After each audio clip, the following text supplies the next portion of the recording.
Assalamualaikum warahmatullahi wabarakatuh. Bismillahirrahmanirrahim. Alhamdulillah wa syukrulillah wa ba'du.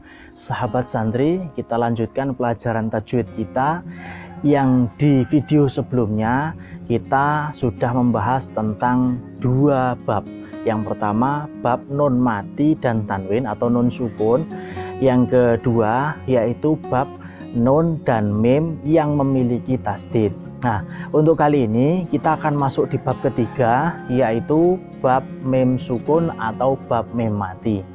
Nah, sebelum kita mulai, kita baca surat Fatihah terlebih dahulu.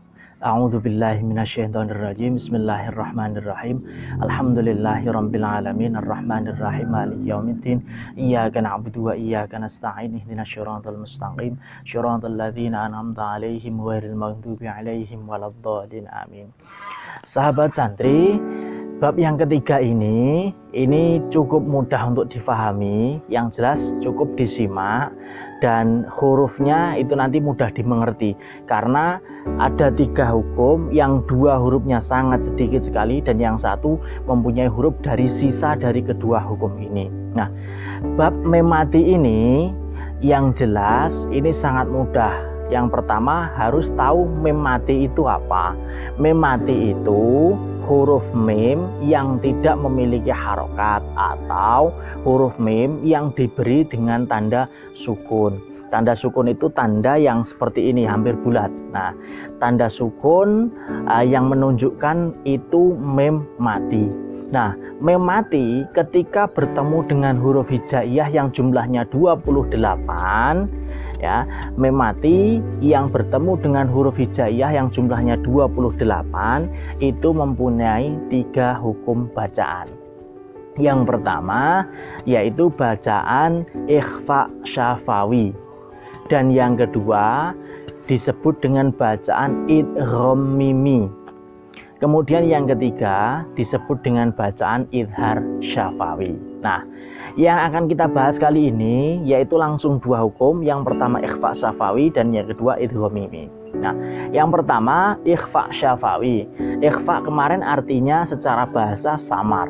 Kemudian syafawi itu artinya bibir. Nah, ikhfa syafawi itu samar karena hurufnya itu sesama mim sukun, makhrajnya mim itu di bibir.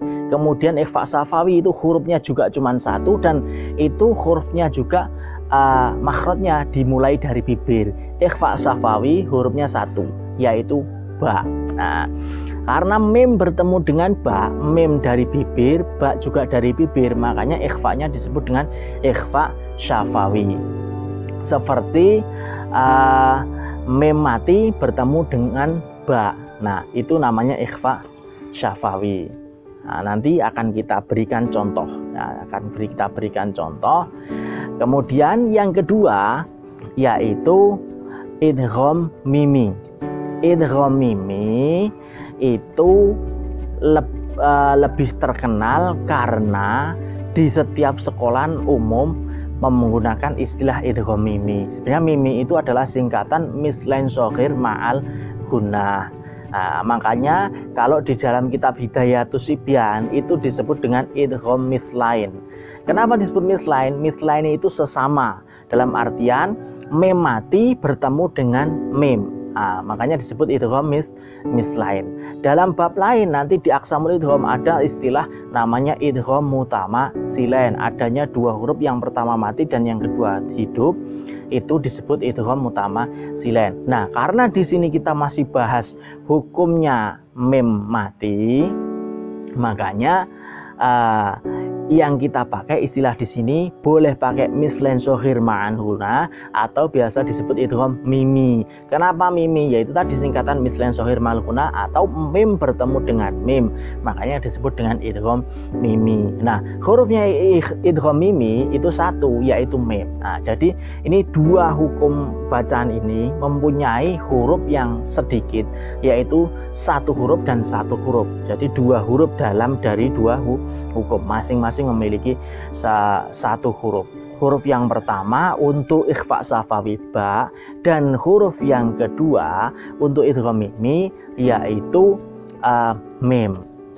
Seperti contoh untuk yang ikhfa syafawi, contohnya seperti lafadz ambihi. Jadi mim mati bertemu dengan ba. Ambihi, i'tasim billahi, i'tasim billahi. Kemudian yang contoh untuk idgham mimi atau idgham muslim ma'al hunna, yaitu seperti lafadz alaihim muqsadah. Alaihim muqsadah, mim mati, mim pertama hidup dan mim kedua hidup. Mim pertama mati atau disukun, alaihim muqsadah.